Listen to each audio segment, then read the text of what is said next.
Hello and welcome back to my channel. In this video, we'll be discussing tips for the removal and replacement of the engine variable valve timing solenoid on this 2025 Nissan Kicks with the 2.0 liter engine. If you find my tips to be helpful, please like, subscribe, and comment. Now let's get started. The VVT valve is located in the center of your screen near the tip of my red pointer. It's kind of hard to see, but this is the bolt hole looking from the opposite direction, and the VVT is about 1 inch towards the front of the vehicle, right here. Okay, right here. Some of the symptoms associated with a faulty solenoid include rough idle, decreased fuel economy, and low engine performance. You'll also have trouble codes P0010 and P0013. So you might ask, what does this part do? Well, it controls the camshaft timing, which improves engine performance. Our supply list includes a new VVT if needed. You'll need a 8mm wrench and possibly a flat tip screwdriver. Please see other items in the description below. Before we get started, if you get this trouble code, the first thing you should do is check the condition of your engine oil, because if your engine oil is very dirty, that will definitely affect the operation of the VVT. Go have your oil changed with the new filter. You might disconnect the negative battery cable to clear the code, reinstall the negative battery cable, run the car for maybe a day or just maybe 10 miles, see if the light goes off. The light should go off immediately. If the light stays on, then I will proceed with how to remove and replace the VVT. So it's a very small area you're working in. And initially, I removed this 8mm bolt by approaching the bolt from beneath the vehicle. But then I thought about it and I said, you know, that's going to be really difficult to put the bolt back in. I had used like 4 extensions with a ratchet. And so what I'm about to show you would definitely work. You just need a very small wrench. And so here's my 8mm wrench. I'm just gonna go in, and I can't see the bolt, so I'm gonna feel for it. And I'm gonna use my wrench to get on that bolt and slowly take it off, just one turn at a time.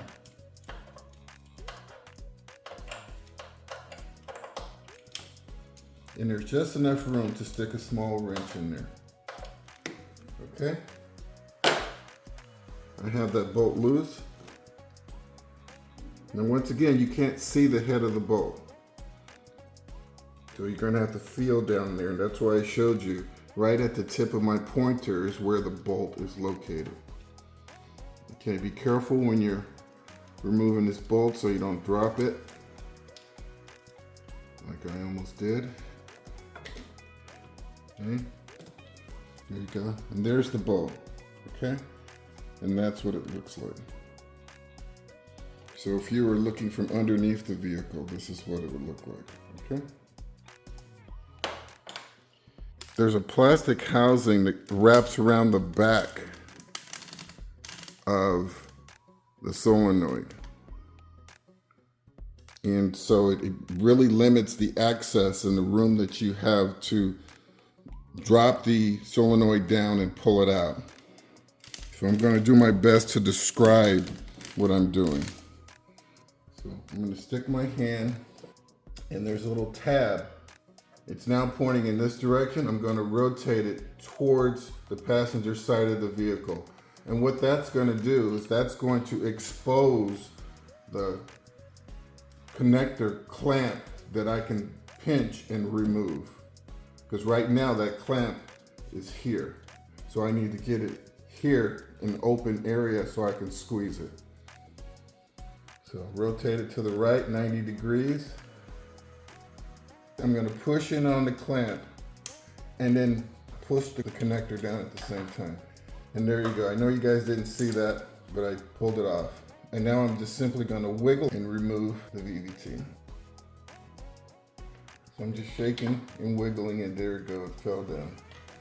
It's a little snug, but there you have it.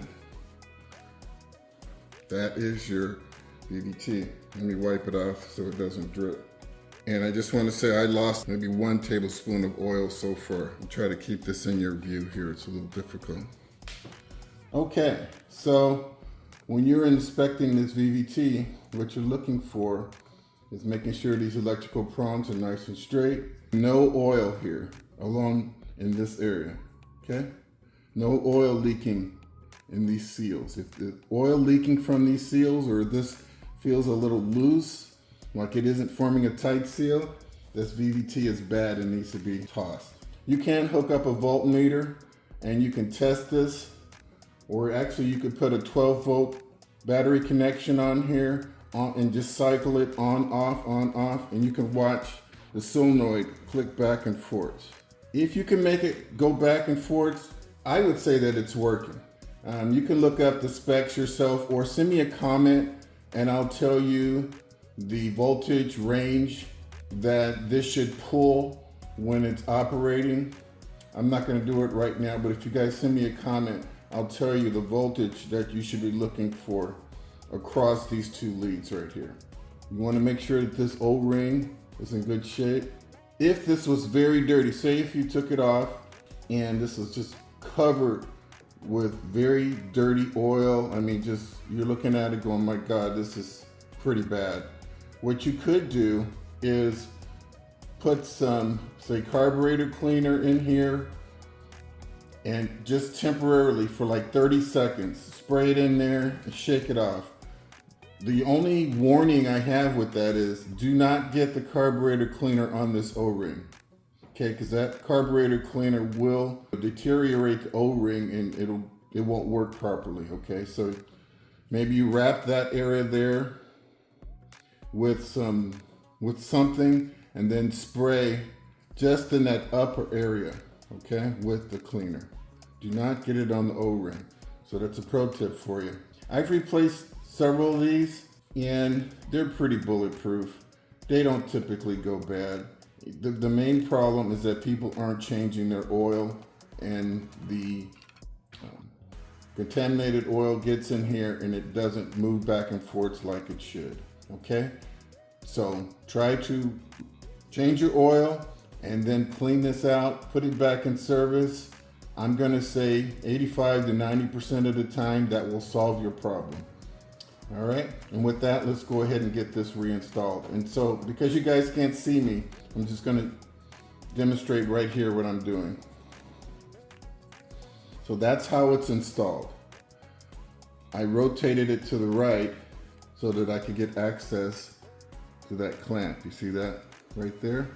So I'm gonna slide it in, slide the connector on here, and then rotate it to the right, put the screw on, and I'll do that right now.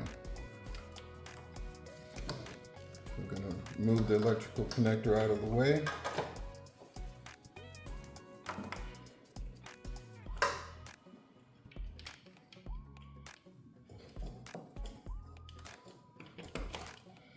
Okay, it's a very tight fit. Now I've rotated the tab towards the passenger side of the vehicle. I'm going to look at the electrical connector, make sure that gasket is in place and it's not deformed. And it looks good. I'm going to go ahead and slide it on the bottom of the solenoid. Okay, so that took a minute, but what I wind up doing is putting a headlamp on, and the connector only wanted to slide in one direction. And so I had to rotate the solenoid around several times to match up with the connector. It didn't work the other way around. Okay, so that's a pro tip for you.